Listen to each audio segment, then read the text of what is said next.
کې څلور دارې ورځې هغه دي د هغې چېرته چکر له موږه بونتلې او وایي د کوره به نه راوباسې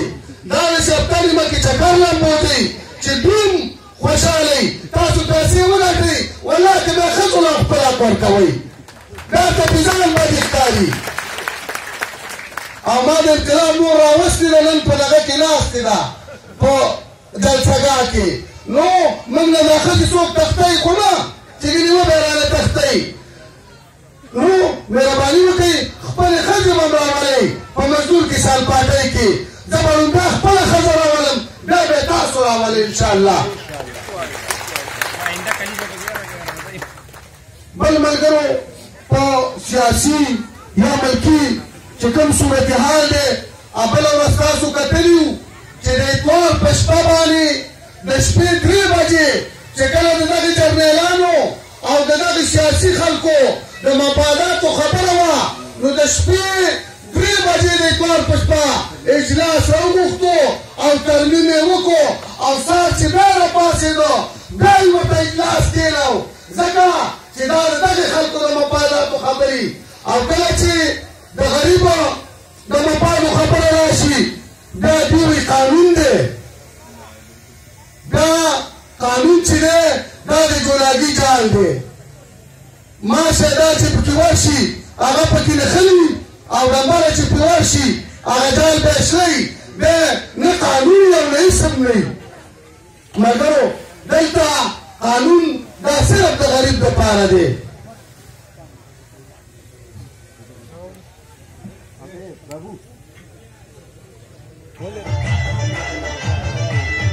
دا ولې ملګرو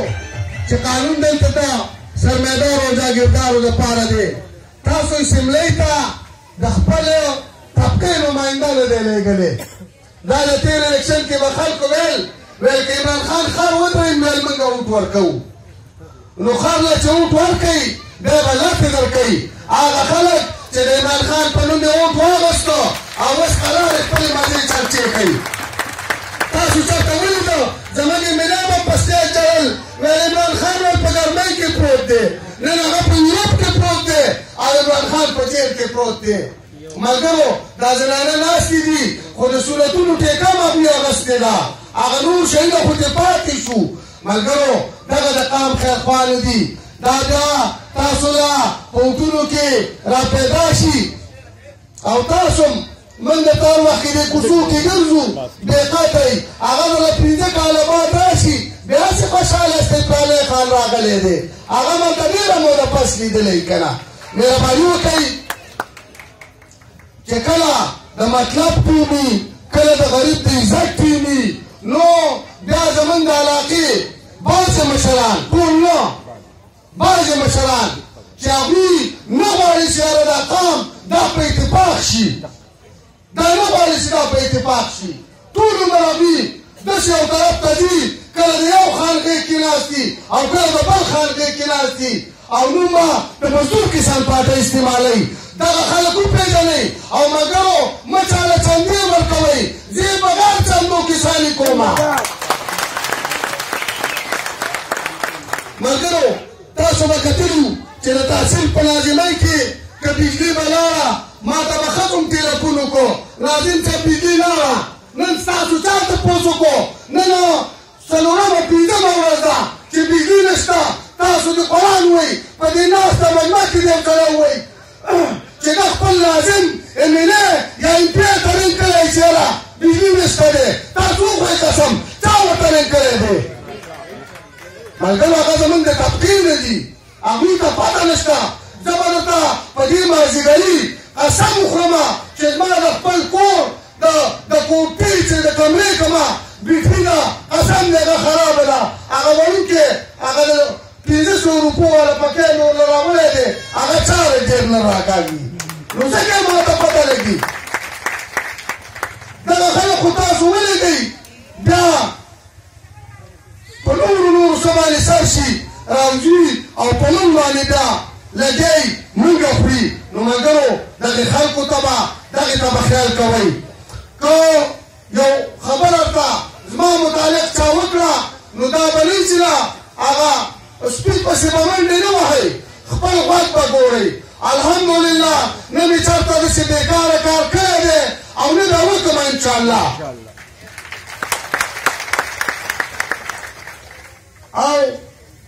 موږ د دې سټیج نه انتظامیې ته دغه اپیل کوو د تنګي تحصیل چې څومره انتظامیه ده که بېدخلي راځي قام سره به صلاح کې قام سره به مشوره کې قام سره به جرګه کې دا نه چې ته د هغه ځای نه دي موږ باندې پولیس او جاهل ترې اچولي او ته به چې څوک به څه نه وایي نه دا داسې وطن خو نه دی دا خو موږ دلته به زموږ مشرانو په غوانو باندې دا خبرې کولې او موږ ځان آباد کړی او ته به اوس د هغه ځای نه راروانې بله زه د دې ځای نه د دې سټیج نه یو قرارداد پاس کوم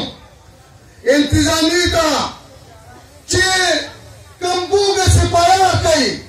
هغه پاو کړي بابا څه شو ملک صاحب پاسه د ملک صاحب ګیر دا بله ورځ یې بوتلی بله ورځ نه تقریبا چې میاشتې وشوه د ده د مزدورانو روم دوی د مزدورانو پیسې د سعودي نه اړی رړی راوړي مزدوري کوي او ده باندې د آیسو پرچه کړې ده نو دا ما ستا قانون دی چې کوم شی ورسره ګیر کړي د هغې پرچه به پرې کوې موږ راجا د پرچې که پولیس کوي که هر څوک یې کوي موږ د راجا د پرچې د چا نه منو